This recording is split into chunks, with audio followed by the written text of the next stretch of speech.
Hello Hyderabad. ఈరోజు మీకు G+1 individual independent ఒక బ్యూటిఫుల్ హౌస్ అయితే చూపిస్తున్నాం.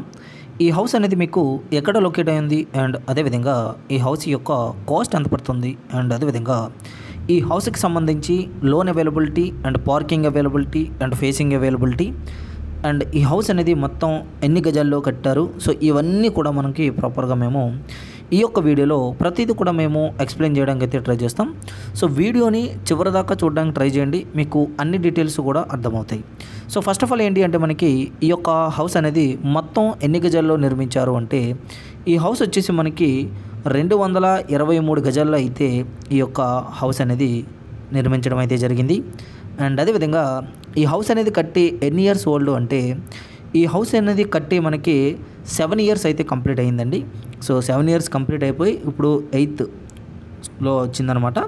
సో ఈ హౌస్ వచ్చేసి మనకి ఏంటి అంటే ఇప్పుడు మనకి కొంచెం అర్జెంట్ సేల్కి అయితే వచ్చింది. సో ఇది ఎక్కడ లొకేట్ అయ్యింది అంటే మనకి ఈ హౌస్ అనేది మిర్యాలగూడ దగ్గర అయితే లొకేట్ అయ్యింది.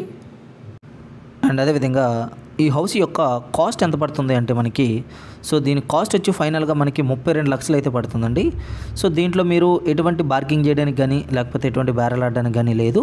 సో ఎందుకంటే ఆల్రెడీ తక్కువ ప్రైస్కి మనకి సేల్కి అయితే వస్తుంది, అది కూడా మనకి G+1 అనమాట. సో చూస్తున్నారు కదా, మీకు ఈ హౌస్కి సంబంధించి అన్ని విధాలుగా కూడా మంచి పాసిబిలిటీ ఉన్న హౌస్ ఇది. సో ఇన్కేస్ ఒకవేళ మీరు లోన్ పెట్టుకోవాలి అనుకుంటే, ఇన్కేస్ ఫ్యూచర్లో మీరు లోన్కి వెళ్ళాలి అనుకుంటే సో డెఫినెట్గా మీరైతే లోన్కి అయితే వెళ్ళొచ్చు.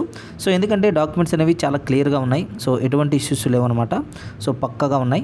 సో అందువల్ల ఏంటంటే మీరు ఏ బ్యాంకుకు పోయినా కానీ సో ఇమీడియట్లీ లోన్ అనేది శాంక్షన్ చేయడం అయితే జరుగుతుంది. సో దీని ఫేసింగ్ వచ్చేసి మనకి ఈస్ట్ ఫేసింగ్ అయితే కలిగి ఉంది. అండ్ అదేవిధంగా ఈ హౌస్కి సంబంధించి సో డాక్యుమెంట్స్ పక్కాగా ఉన్నాయి అండ్ రోడ్ అవైలబిలిటీ ఉందండి. సో ఆల్రెడీ మీరు బిగినింగ్లో చూసే ఉంటారు. సో ఈ హౌస్కి మీకు 18 అడుగుల సీసీ రోడ్ అయితే ఉంది. మొన్ననే రోడ్ అయితే వేశారు, కొత్త రోడ్ అనమాట, సిమెంట్ రోడ్ అయితే వేసి ఉంది. అండ్ అదేవిధంగా పార్కింగ్ విషయానికి వస్తే సో మీరు ఒక కార్ అయితే లోపల పెట్టుకోవచ్చండి. సో కారు ఒక బైక్ కూడా పెట్టుకోవచ్చు. సో ఇంకా ఎడిషనల్గా మీకు వెహికల్స్ ఉంటే సో రోడ్డు మీద పెట్టుకోవచ్చు, ఎందుకంటే రోడ్డు కూడా కొంచెం ఎడిషనల్ రోడ్డు ఉండడం వల్ల సో కొత్త రోడ్డు ఉంది అండ్ రోడ్డు కూడా కొంచెం పెద్దది ఉంది. సో మీరు రోడ్డు మీద కూడా వెహికల్స్ అనేది పెట్టుకోవచ్చు అనమాట.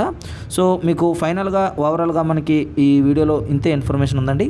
సో మీకు ఇంకేమైనా కావాలి అనుకుంటే, సో మీరు ఇంకేమైనా తెలుసుకోవాలి అనుకుంటే సో వెంటనే మమ్మల్ని అయితే కాంటాక్ట్ చేయండి. మా యొక్క కాంటాక్ట్ నెంబర్ అనేది ఆల్రెడీ బ్యాక్ వీడియోలో చెప్పాము, ఒకసారి మా బ్యాక్ వీడియో చెక్ చేయండి, మీకు నెంబర్ అయితే దొరుకుతుంది. తీసి మాకైతే వెంటనే కాల్ చేయండి. మీరు ఈ ప్రాపర్టీ గురించి మీరు మరిన్ని విషయాలు తెలుసుకోండి. Thank you very much.